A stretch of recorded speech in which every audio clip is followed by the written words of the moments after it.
dad said that he was pretty much about the same age as Jesus. Really? Yeah. So after that was like a decade of him living in Tarsus. Well, that makes sense. So just imagine like that traumatic experience and then a whole decade of just like figuring out all the ramifications of, all right, how do I recode my entire mind to figure out what, to make everything point to Christ. Right, right. So trauma can be good. Yeah. So if you get a little bit of Yeah, I guess that's traumatization, and Oh man, that's true. That's creates the necessity for change. And Yeah, for sure. So this week we looked at chapter 33. Can we be certain that Jesus died on a cross? A look at the ancient practice of crucifixion. Did anybody have a chance to read it? Mm-hmm. Yeah. It was kind of a rough subject. Wouldn't you agree? Did anything stand out to you? It did, and I don't remember. I think the thing that stood out to me was just talking about if he didn't die and he somehow recovered enough to escape the tomb and so on, he would have been a absolute wreck and stumbling corpse almost. Yeah. Yeah, and it wouldn't have inspired any confidence in the disciples that he had been raised from the dead. And that was a point I'd never really thought about, never occurred to me. And I thought that was pretty convincing. It's hard to imagine that there are actually people who have proposed that as a conspiracy theory for the resurrection, that he didn't actually die, he just kind of, I can't remember what the swoon, that's the swoon theory, the swoon theory. Yeah, that he didn't actually die, he had, survived somehow, and then presented himself as this risen Lord despite all of the incredible, excruciating pain that he would have been suffering from had he not actually died on the cross and been resurrected. The thing is, the disciples, after his death, were convinced, just as everyone else, that he was a false Messiah. Like, if he's the king, God on earth, he wouldn't have died on the cross. They went back to their lives. They left. They went fishing. And then they were going to move. They were going to leave because they were afraid of being persecuted. What would change a man's heart to go from, oh, this guy lied to us, I'm going to go fish, get enough money to get out of here, to I'm going to die for him? Yeah. What do they see? Some of that Occam's razor, right? What would explain something like that? And I think it's true. Thomas, even when Jesus presented himself to him, he didn't believe. And, put your hands on my side. If he looked like he did when he was on the cross, I don't think Thomas would have had any doubts or any, reason to not think that it was the Christ. Yeah. I mean, I wasn't there, but I imagine that if he wasn't really resurrected, if he had somehow survived the cross and he was like, here, touch the holes in my hands, feel the wound in my side. If he wasn't resurrected, he wouldn't invite him to do that. He'd be like, don't touch that, it still hurts, man. I wasn't there, but I imagine he wouldn't invite him to touch the wounds if he hadn't been, resurrected in a better body. Different form, yeah. Yeah. And surely those wounds were healed to the point where he could say, look, you can touch it, and it doesn't bother me because I'm good now. I've been resurrected, and God's healed my body. Yeah, the wounds wouldn't even be closed yet. Yeah. Well, even the Jews acknowledged that he was resurrected. Right. There would be record of his state, if he didn't die on the cross and he just managed to get out of there. There would absolutely be records. The Jews would be all over that. Yeah. Yeah, I didn't think about it till now in this context, with the idea that, if he resurrected, maybe he just barely crawled out of the tomb, and Jesus said, destroy this temple and I'll raise it again in 3 days. He's going to raise it. He's talking about his body. It's not going to be like, the temple is magnificent, you're not just going to put up a tent. He's rebuilding the temple, the whole temple, with his body. So, did he really rebuild it if he didn't heal? like, I don't know, I just, Yeah. that popped in my head. Well, if he actually had that swoon theory thing, how do you get past the Roman soldiers? Right, yeah, Because if, yeah. Who would be more than happy to finish the job? Yeah, yeah. I mean, maybe he would have offered them money. I don't know. First, I they had to don't roll know. the stone out That's of the a- way. yeah, Yeah, that's a good- yeah, well, that's a good there point. is that. That's a good point. and then convince the Roman soldiers that the better alternative to them failing and being put to death, because that's what would have happened, is to let him go. It's like, I don't think so. How many men would it take to roll that stone, by the way? That's a good A question. broken body wouldn't, Yeah. Yeah, and he talks about in the essay, it felt a little weird reading the fourth point because it felt a bit profane.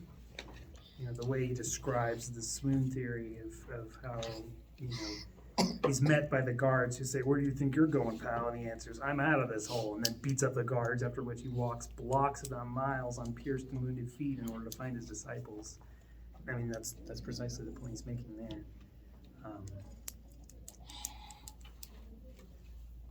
Yeah, I don't.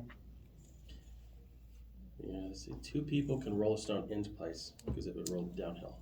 To roll it uphill, it would take more than 2. Yeah. Or even animals. They probably relied on you know, animals and pulleys. animals and ropes and pulleys and stuff. Yeah. Yeah, there were a couple of interesting points just on the first page that I think it's easy to gloss over and miss, but I don't wanna miss them. First, he talks about how the term resurrection refers to the transformation of a corpse into an immortal body. So this wasn't just, you know, a zombie. You know, like this is a new transformed body. It's not like the type of resuscitation that we see, you know, in the hospital, where you go to the emergency room and, you know, you flatline and they resuscitate you and you come back to life. That's not really a resurrection. Resurrection is different from resuscitation.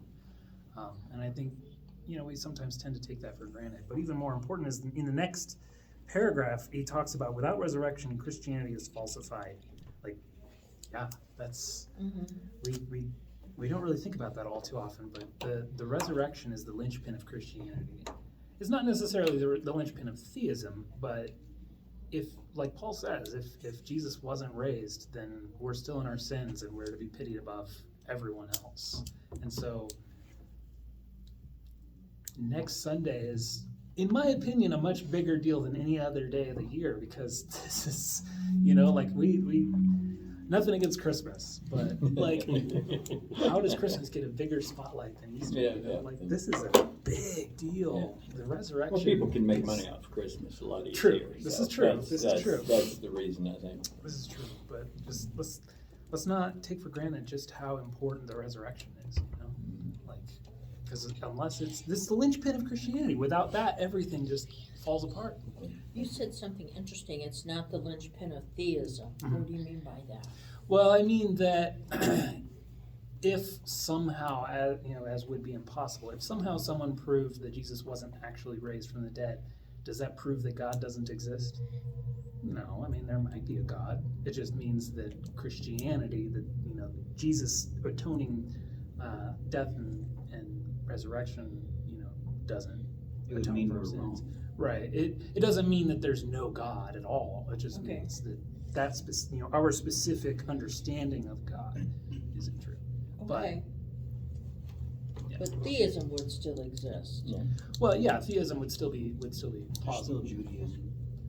Okay. Yeah, it doesn't mean there's no such thing as God. It would just mean that, Other guys. yeah, or even the same God, just Yeah. you know.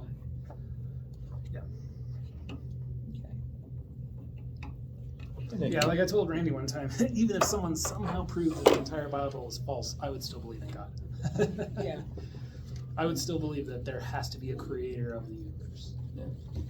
But anyway, sorry, go ahead. No, that was it. Oh, actually, I did, this is something I just saw, 98% of the stones that would cover tombs in that day were actually square. Really? Yeah. Not to say that Christ was square, it doesn't, I mean, it says that an earthquake, an angel came down on an earthquake and he rolled it away. So, but I guess it would make it easy to put logs under it and kind of roll it on top of the logs with the help of a donkey or horse or something. interesting. Yeah, I never considered that. You always see round stones. It's just like a 98%? trope. That's the statistic I read. I mean, they were an advanced society. They had snatch blocks, right? Okay. I'm pretty sure they did. Did they?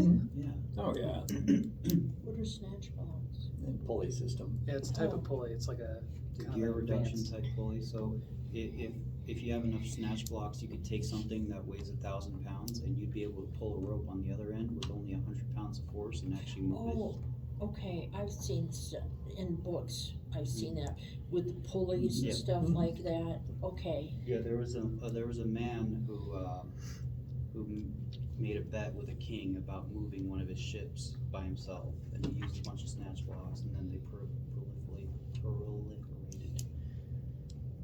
But they were an advanced society. You know.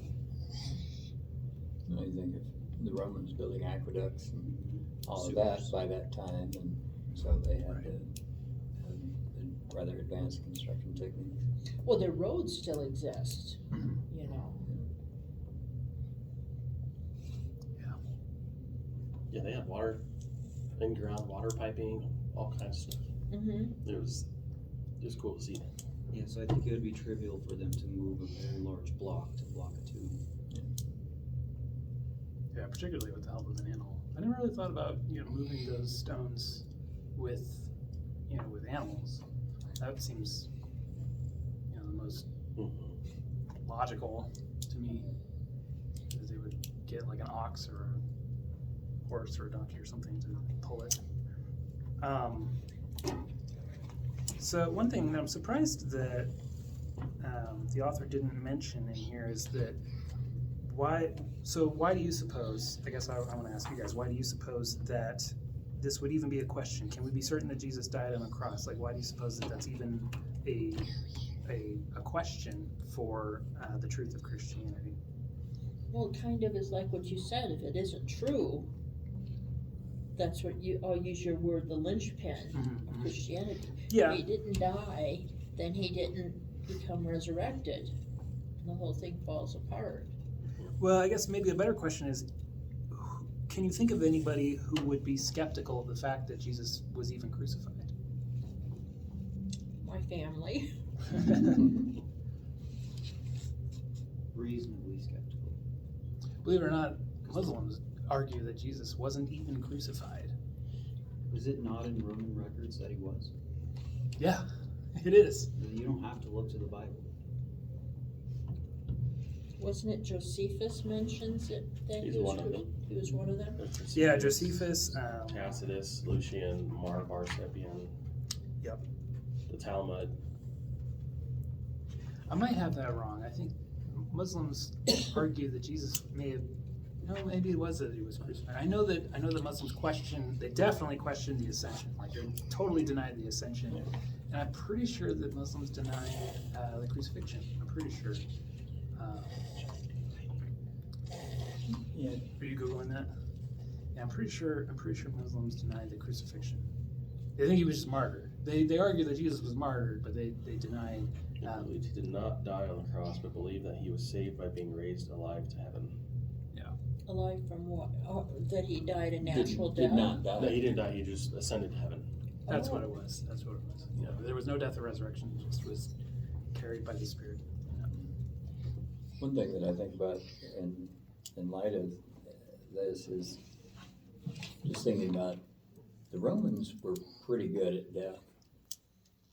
Yeah, yeah. He talks about that here. Yeah, he talks about how They had a lot of experience with that. Yeah. I guess another way of putting it is they had a lot of fun with it. Yeah. That's why they made crucifixion. It's specifically a not effective way to do it. Right. Yeah, It's to yeah. prolong the agony. Sure.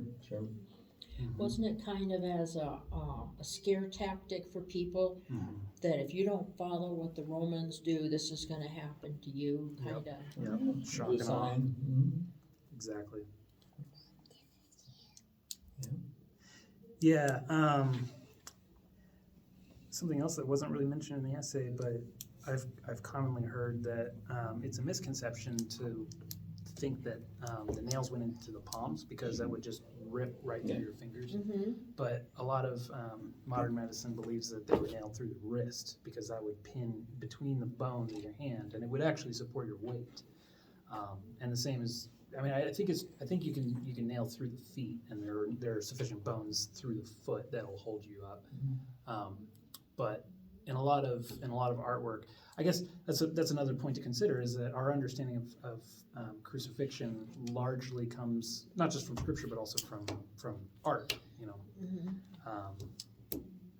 much of the time you see depictions of crucifixion with nails through the palms of your hand, and that just is implausible because that would rip. You know, the weight of your body could not support that, and so. Today, it's widely believed that the nails would have gone through the wrist. But I've also seen some paintings where they have the nails, but also rope binding. So I'm not entirely sure what was actually used. But What does the scripture say? Does it say to Thomas, feel the wounds in my side and in my hands? yeah, that's a good question. I think it's in Luke? Let's see. I think though the one thing that I've heard, and I'm not sure of its accuracy, is that in the biblical word for hand or includes the wrist. Does it? Yeah, I was gonna say that. So like in Russian, there is no distinction between your hand and your forearm. It's all hand, right? So in translation, it could easily be understood one way or the other. Okay. Yeah, he says, put your finger here and see my hand. Bring your hand and put it into my side. So like that. Put it in. If you'd like, I believe it's in the fourth part of the Faith Life film series, Archaeology and Jesus. In part 4, they talk about discovery of a crucifixion nail, and I don't know if I believe it or not, but the guy in the documentary talks about how they didn't actually nail your feet together; they would nail your feet on the sides, and they would actually put the nail through your ankle. Oh my gosh. What's, Faith, life, and Yeah, you can just search archaeology plus Jesus on YouTube. what's it called? Archaeology? Literally plus, like the plus sign. Oh, plus Jesus. But that was Faith Light. Faith Life. Faith It's on Light. YouTube. I can put a link to it in the Okay. email. There it is. That's episode 1. You want episode 4. I can get the HDMI hooked up for you.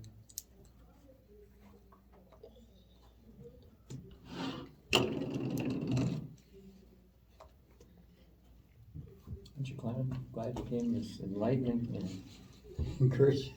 Yeah, it's a Is it uploaded by the Logos Bible Study? yeah, it's the Logos Bible platform. Yeah, in episode 4 they talk about crucifixion artifacts that they found.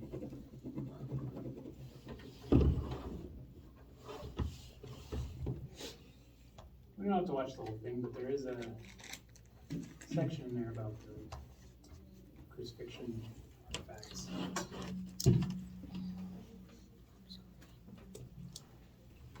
oh yeah, we should have got batteries. Oh, For the remote? I'm gonna steal from him. yeah, I think these batteries are good.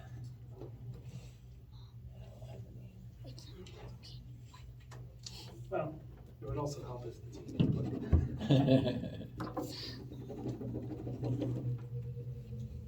That's Bluetooth. Right? Bluetooth power. My TV remote is actually it's wonderful. Yeah. It's pointed at it. All right, so I think it's like maybe a third of the way through it. We can, yeah, so that's like part of the section. So we could keep going back a little further.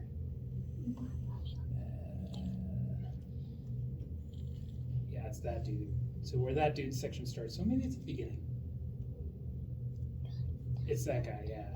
I guess we could start at the beginning. All right.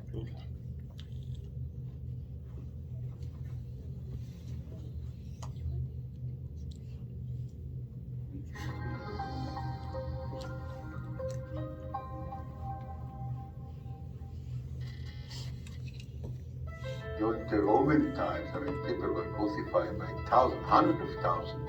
The Roman didn't leave us any records how they crucified people. Every small period that happened to somebody's life are recorded in the bones. It's like having a huge recording machine inside your body. These are the bones. They record every event in your personal life. In a sense, what we are doing, we are interviewing those people who were living thousands years ago, and they are telling us what really happened in those days.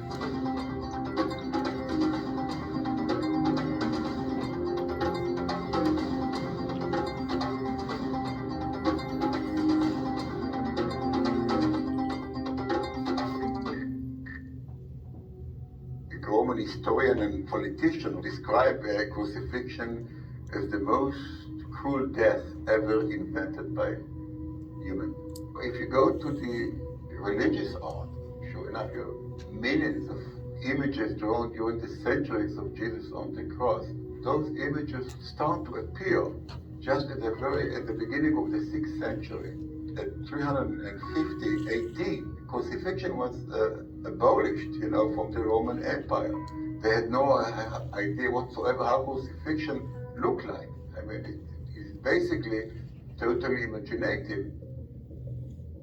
Now, for us as biohistorians, it is important to find how Jesus was crucified.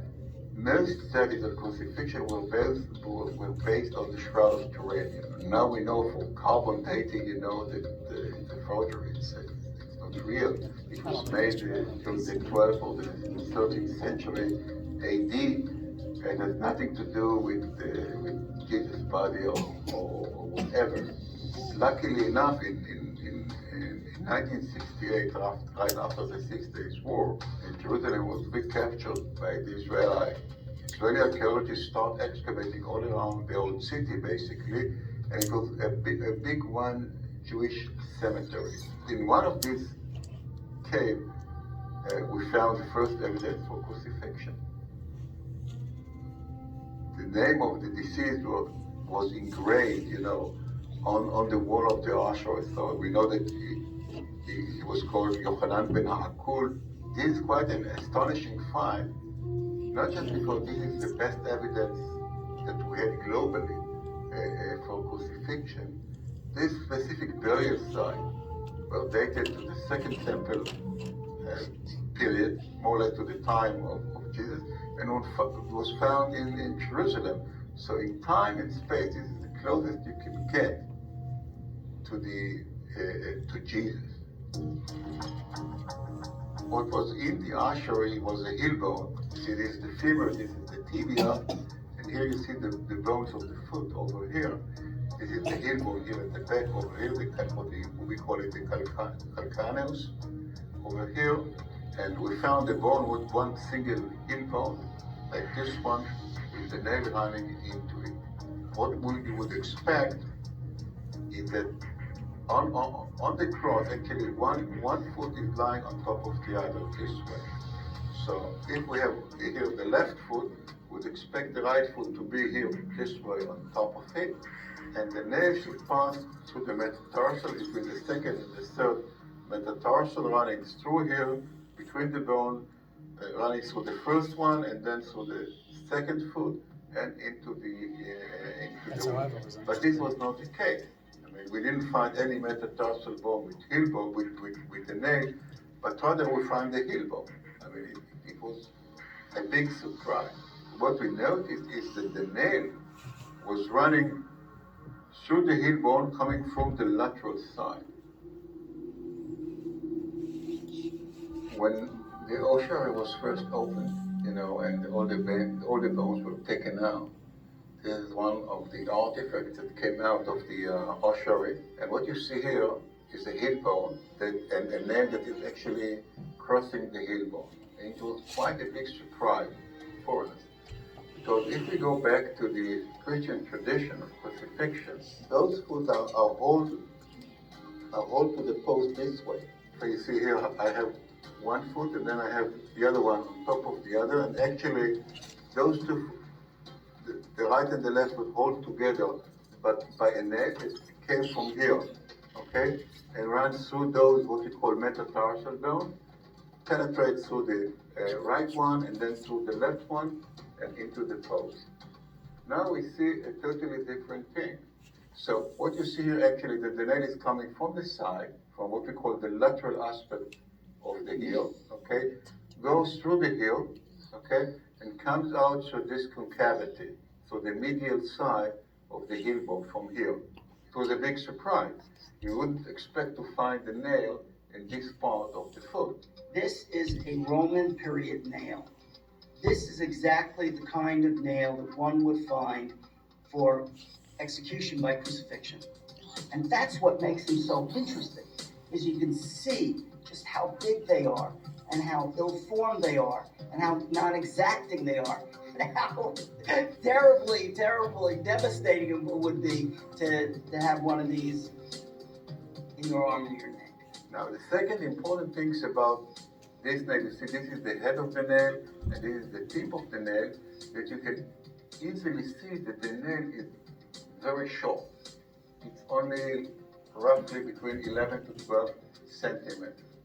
Now if you take two heel bones, put them together, and you have to add the skin and the fat tissue and the muscle and everything, you will immediately realize, okay, that the nail, okay, is actually too short to hold both foot together. It's impossible. So it tells you indirectly that each leg or each foot was hammered separately to the cross. In what way? It's another issue. Now, the third issue, which is not less important, is the shape of the tip of the nail. You can see that the tip of the nail is curving fully backwards, 180 degrees, just simply curving fully backwards. And it's interesting because it tells us how people were crucified.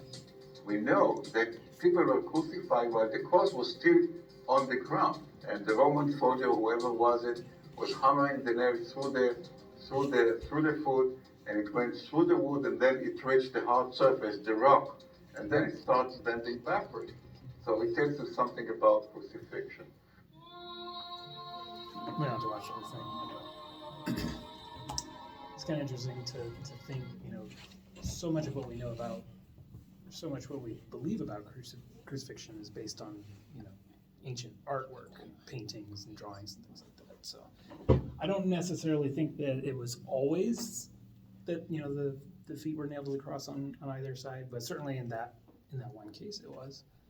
So when they hammered it, is that what caused it to turn over? I mean, they weren't made that way, the nails. No, and that's what he was just talking about at the end, was how, it would have gone through the ankle into the wood, and then when it came out on the other side, it met with rock and was bent around backwards. Or I was thinking that it could be bent like that intentionally so it wouldn't fall That too. out. Mhm. That too, so it wouldn't come out. Yeah, that's certainly how. So you heard the phrase "dead as a doornail." So when a long time ago, when they would hand make nails, they would nail it through the wood, and it would come out the other side, and then they would actually hammer that side to bend it backwards, causing the nail to be dead. So doornails were often hammered backwards like that as a security measure to keep the nail in. So if it tried to come back out, it was hooked. It was dead, so to speak. So that might have been also why it was bent backwards, I think. What do you mean it hit the rock? When it went Yeah, I wasn't entirely sure about that Rock, either. I think it might be the rock of the ground when it was placed vertical. I think that might be what he was saying about. But he said, I was thinking of just like the heel was here, the post was here, and the ground, the rock. when it was laying on the flat, other side. yeah, because it would nail the person to the cross on the ground, before lifting them. before lifting it up, and it would run into the ground. But yeah, that was a little confusing to me when he was like, it went backwards because it ran into rock. I was like, I'm not sure what rock he's talking about. Well, I guess it comes into question how thin the wood was. Yeah.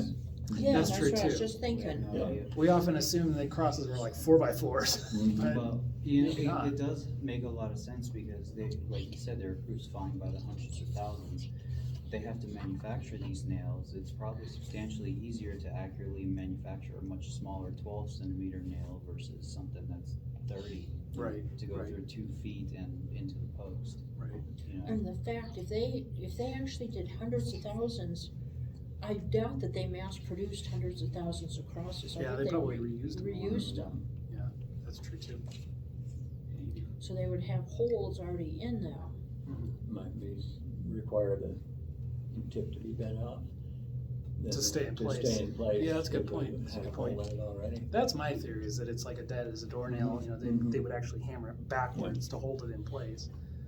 Although, you would think then that in order to remove the person, how would you get them off the cross? Like, how did that ankle bone get into the ossuary without unbending the nail? That's a little bit confusing to me.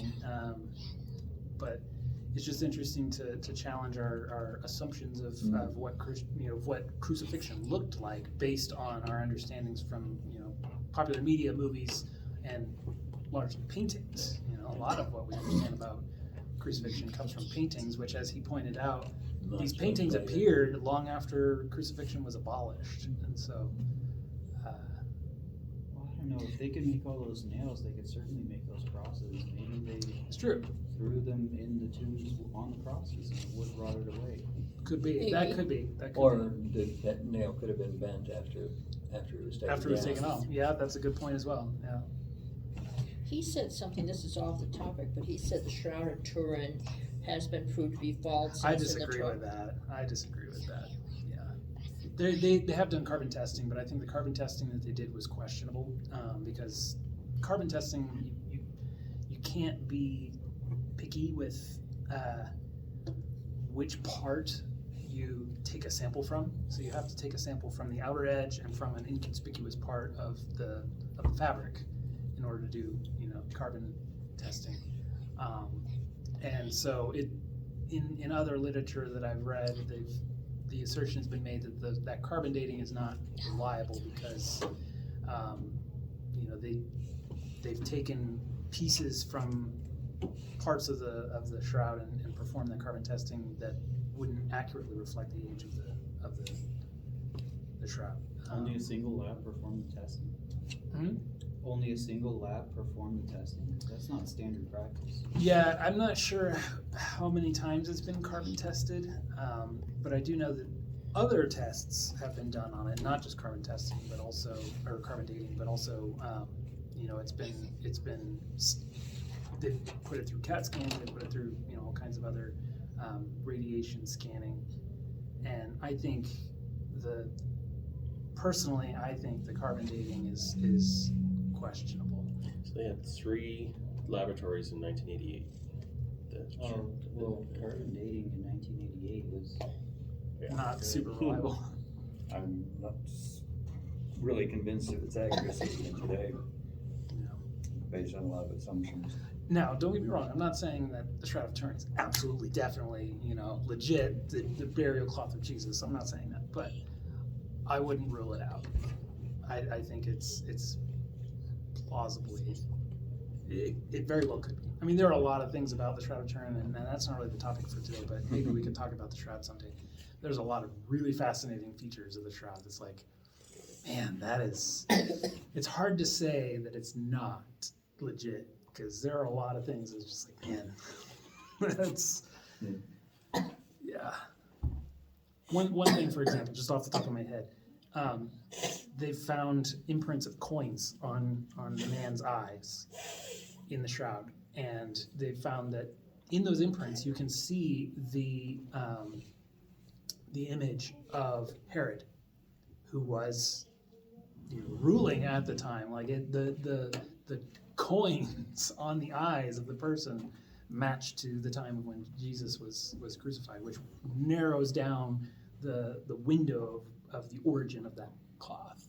So that's just one of several other features that are just like, that's pretty amazing. One thing about that video is it assumes that all crucifixions were the same. That's what I said. Yeah. So like You that know. person might have had his ankles nailed from either Maybe side. because but- they only had short nails. Right. Others Exactly. may have been That doesn't some other necessarily way. mean And all it- crucifixions were like that. Yeah. And it doesn't really affect the final outcome. Exactly. But it does shed some light on our understanding of crucifixion because, you know, a lot of the time we perhaps take for granted the fact that our understanding of crucifixion is based mainly on art that was produced hundreds of years after crucifixion was abolished. It isn't to say that, you know, we're wrong, just, you know, maybe we don't have it quite Nailed 100%. down. Yeah, maybe we don't have it quite perfectly nailed. Hundreds of thousands?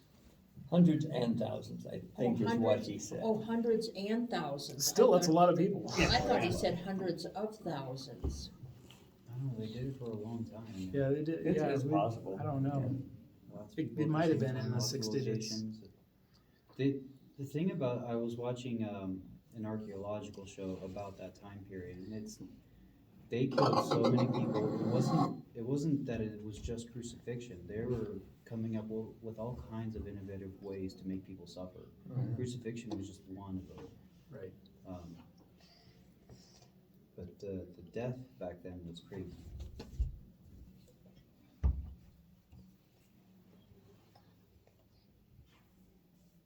And I think that one thing that, you know, he didn't expound upon too much, but in one of the Gospels, it talks about the soldier running the spear through Jesus' side.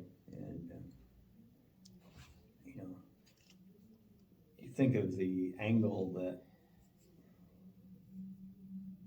would have been with the person elevated on the cross and somebody running a spear into the side, would have been almost 100% fatal by itself. Oh yeah, absolutely. And that was, you know, that in and of itself is pretty definitive. Don't they say blood and water came out? Separate. Yeah. Yeah, when you puncture the lung, when you're dying like that, your lungs are filling with fluid. A lot of times the people would drown up there. Do you ever think what kind of person it took to perform the crucifixion? I mean, to put a sword in somebody or to nail the nails. I mean, are they desensitized or are they going through PTSD afterwards or, you know, I mean, that's, You look at the Nazi death camps. Yeah, I don't want to go too deep into psychology, but I would argue that it's perhaps easier than you think, given that these people were convinced that they were simply following orders. Like, given the circumstances that a person just believes that they're following orders, I think it's just human nature. We submit to this idea that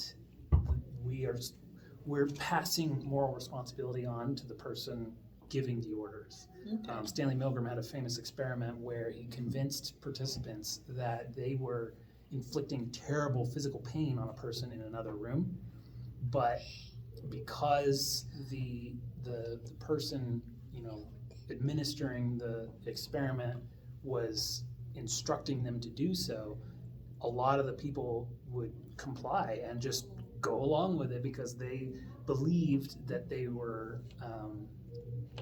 abdicating their moral responsibility to the person who was giving them the instructions. So you might be surprised at how many people, and Scott's example is a perfect one.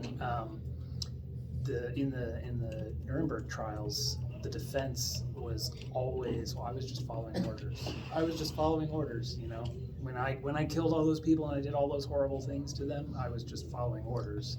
And they believed that because they were simply following orders, they abdicated their moral responsibility onto the person who gave them those orders. And so throughout history, I mean, you see that It's all the time. it's when you make it law, right? When it's the law of the land, it changes the psychology. That's why there's such a strong battle when it comes to abortion laws, because people understand that when you make it the law that you can't do it, people are not gonna do it because apparently there's a stronger moral responsibility in society to following the law versus not killing someone.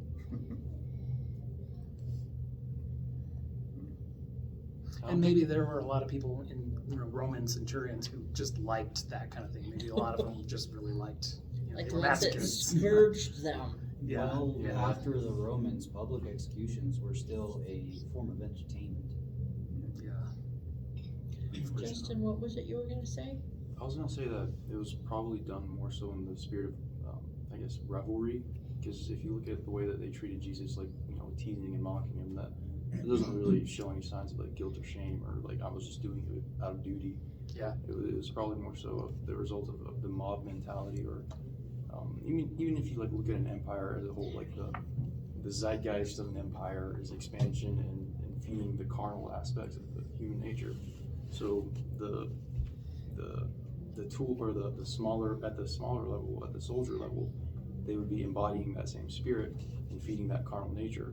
And part of that carnal nature is going to be that what we're trying to say here is like, mob mentality of, I'm doing this because I enjoy it and I derive a demented sense of pleasure out of it.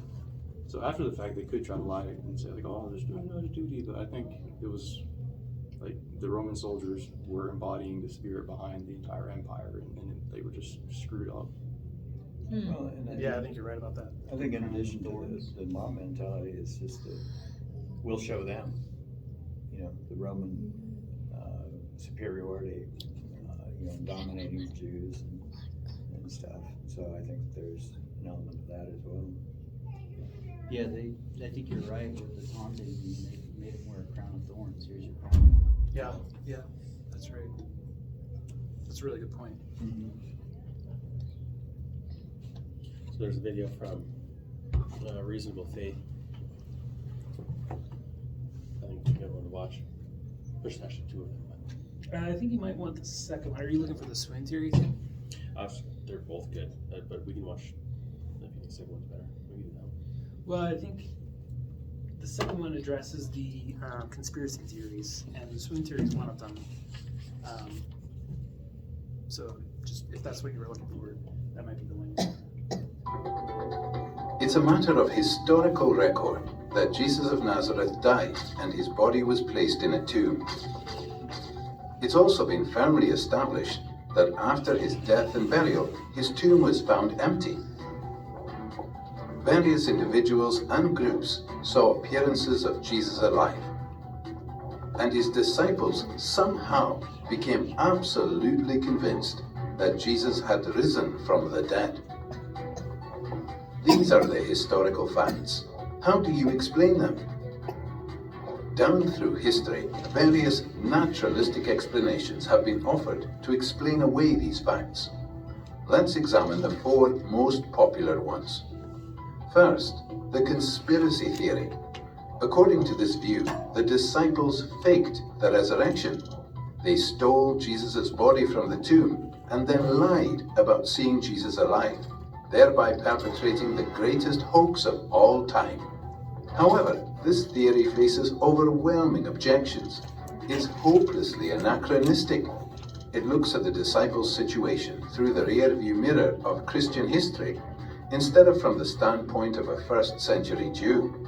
Jews had no concept of a Messiah who would be defeated and executed by Israel's enemies, much less rise from the dead. In Jewish thinking, the resurrection of the dead was a general event that takes place only after the end of the world and has no connection at all with the Messiah. The conspiracy theory also fails to address the disciples' obvious sincerity. People don't willingly die for something they know is not true. An honest reading of the New Testament makes it clear.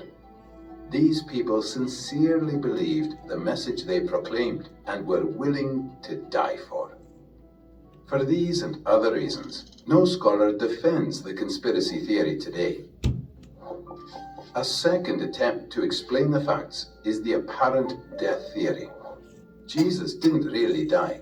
He revived in the tomb, somehow escaped, and managed to convince his disciples he was risen from the dead. This theory also faces insurmountable obstacles. First, it's medically impossible. The Roman executioners were professionals. They knew what they were doing and made sure their victims were dead before taken down. Moreover, Jesus was tortured so extensively that even if he was taken down alive, he would have died in the sealed tomb.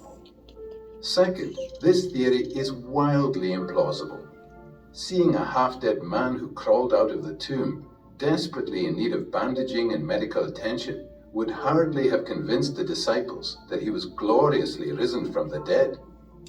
As a result, no New Testament historians defend this theory today. A third explanation is the displaced body theory. Perhaps Joseph of Arimathea placed Jesus' body in his tomb temporarily because it was convenient. But later, he moved the corpse to a criminal's common graveyard.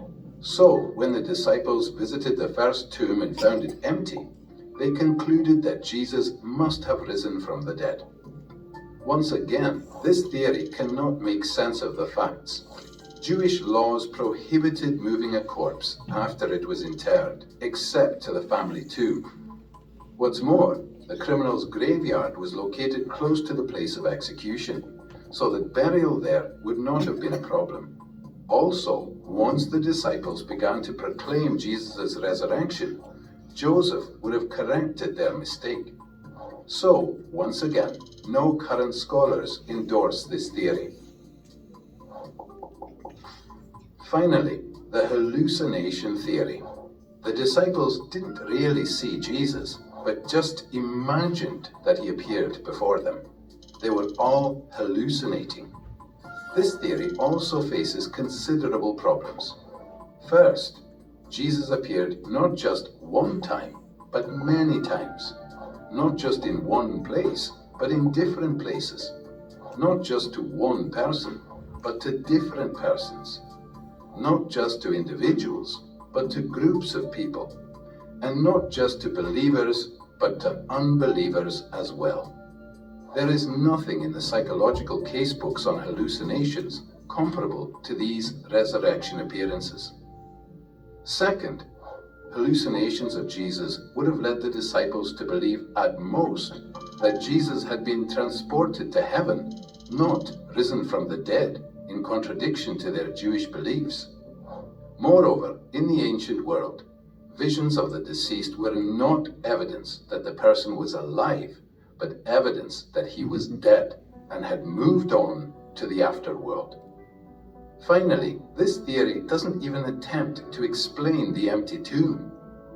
Thus, the four most popular naturalistic theories fail to explain the historical facts. Where does that leave us? Another possibility is the explanation given by the original eyewitnesses that God raised Jesus from the dead. Unlike the other theories, this makes perfect sense of the empty tomb, the appearances of Jesus alive, and the disciples' willingness to die for their belief. But is this explanation plausible? After all, it requires a miracle, a supernatural act of God. Think about it. If it's even possible that God exists, then miracles are possible, and this explanation cannot be ruled out. And surely it's possible that God exists. So how do you explain the resurrection?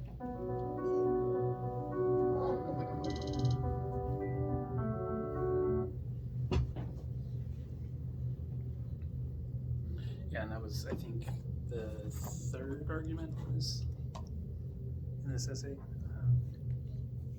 Fourth, yeah. Yeah, I'm surprised that anybody would even propose the apparent death or swoon theory. Well, I don't see how anyone would accept the hallucination theory either. To have met with so many different people at so many different times. I mean, would groups of people be hallucinating? No, and that's exactly the point made in the video, is that there's never been any comparable case of hallucinations, common shared hallucinations on that scale. It's never happened. Yeah, to think that he could be alive afterwards and crawled out is just unfathomable. Roman executioners, they knew what they were doing. They're professionals. They made sure they were dead. And so, like, in the likelihood that he actually was still alive, right? You gotta imagine how much blood did he actually lose? Well, that's why they didn't break his legs, because they were saying that he was dead. I mean, they believed he was dead. Yeah. Yep. Well, I think that's just about it for this week. Is there a topic on the table of contents that looks interesting for this Holy Week leading up to Easter? Not that we have to choose one based on that.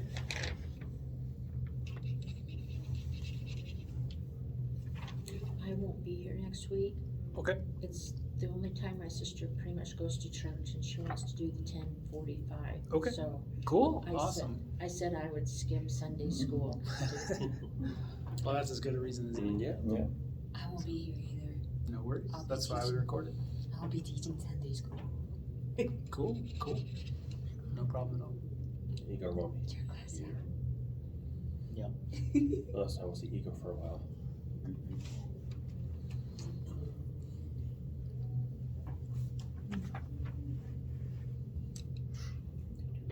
So I can't pick a topic. The Trinity looks interesting to me. It just kind of caught my eye. Something kind of outside of what we normally discuss. Number 37. I see. So Justin, we have a table of contents listing all of the essays. If you would like, I have a larger one or a smaller one. We've just been checking them off as we go. So if you'd like one of these, which size would you prefer? Smaller. Or actually, what I can do is just take a picture of it. And then You can have them. I got plenty of copies.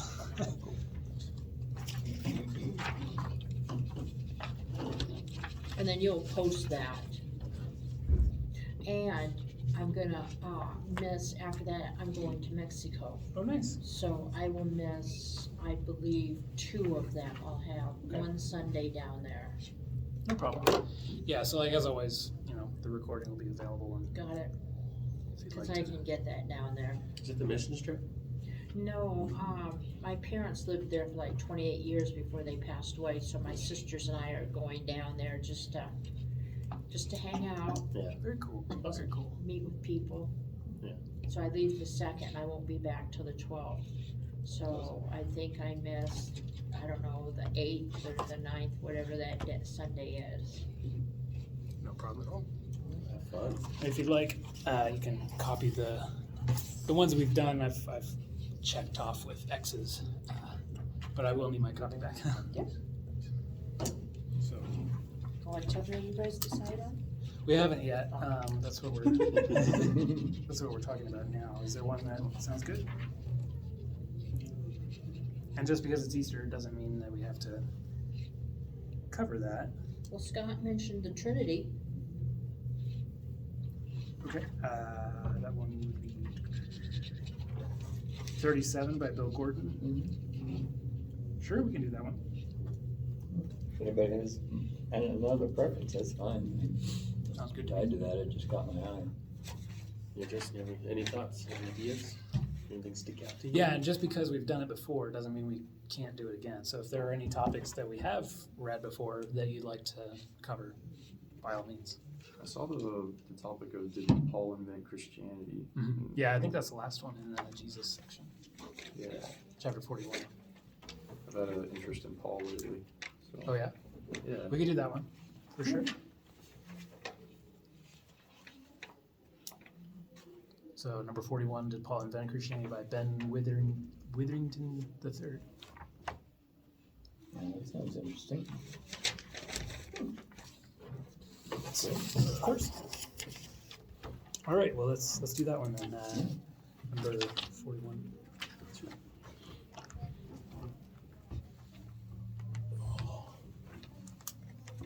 Read Romans kinda convinced of that. Paul certainly had a lot of influence over the New Testament and over just Christian theology in general.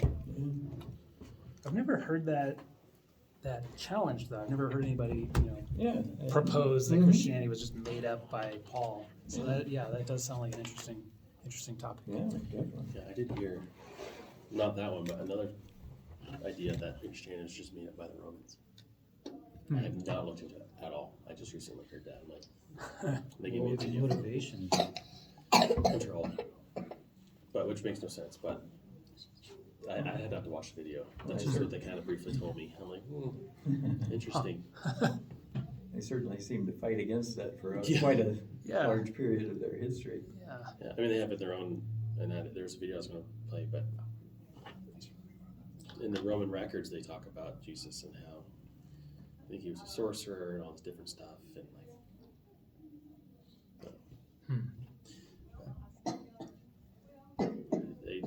they were asking how should they continue killing Christians just because they believe in a guy. That was Celsius. Yeah, and my understanding was that the Romans were such devout polytheists that they persecuted the Christians because we were monotheists. Like we only worship one God, and they're like, that's not cool.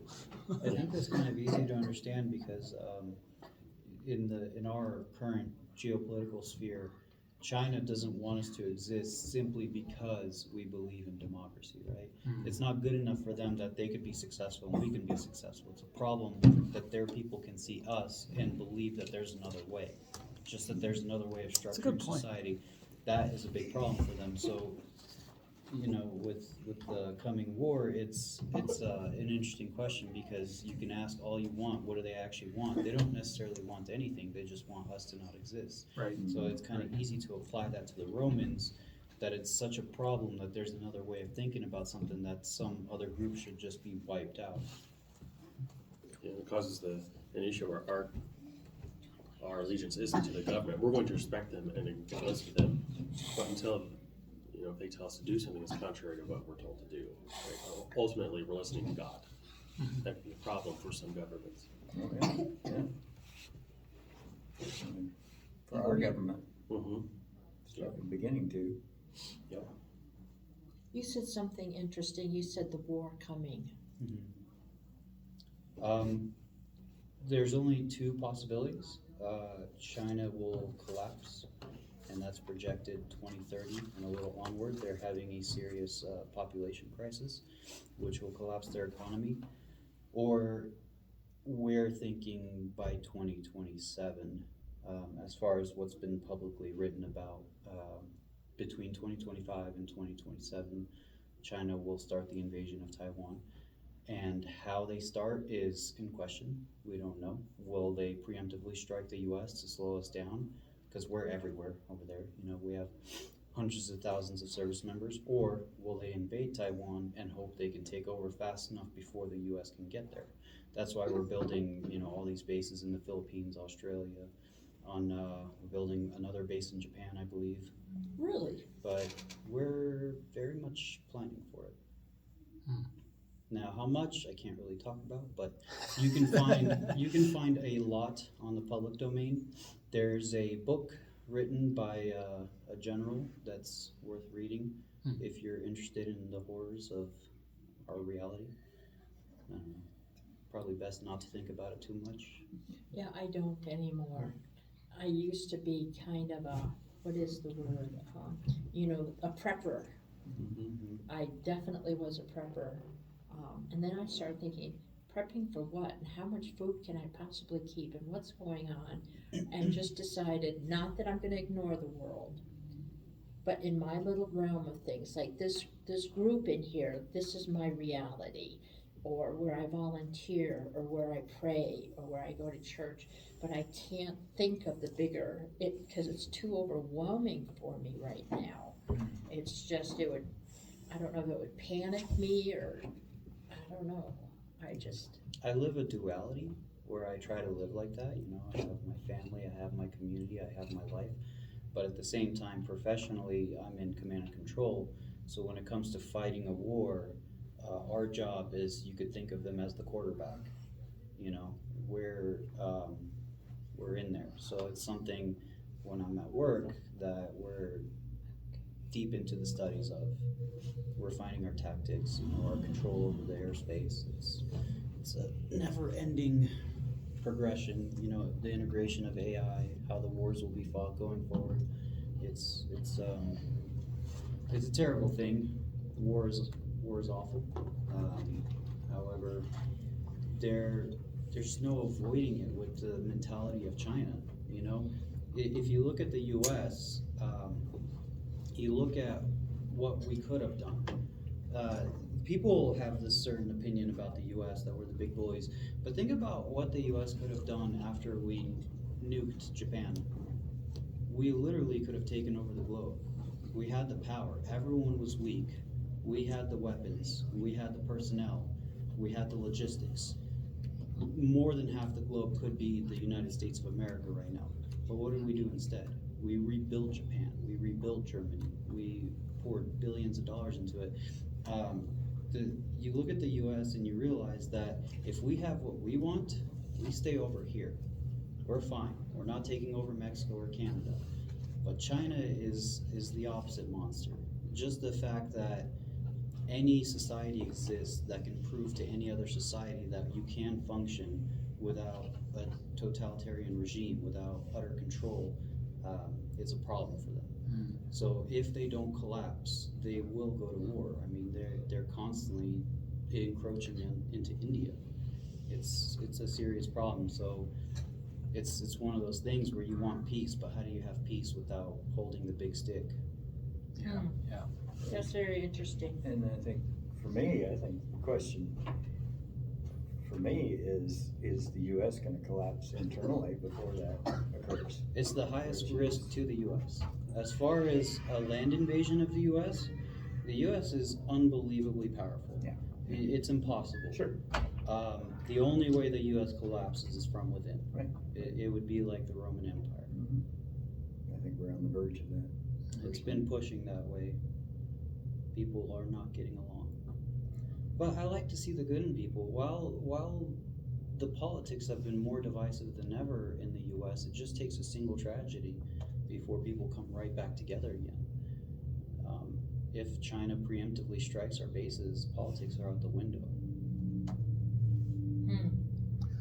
Well, what a better note to end on prayer with than. Okay. So would anybody like to close us with prayer?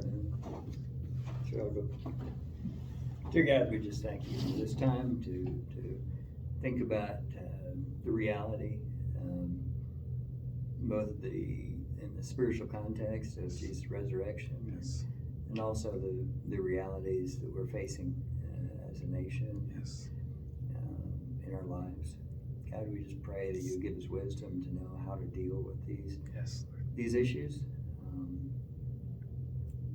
We can sometimes see these things coming, but we don't know how to deal with those on a personal level. Yes.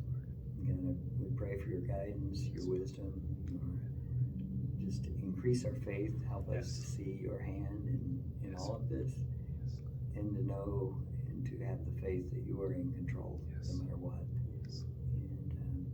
And we just thank you for the sacrifice that you have made through Christ and what that means for our lives and the hope that brings us. And we pray this all through Christ. Amen. Amen. Good Thank you, prayer. Scott. Randy, did I send you that video about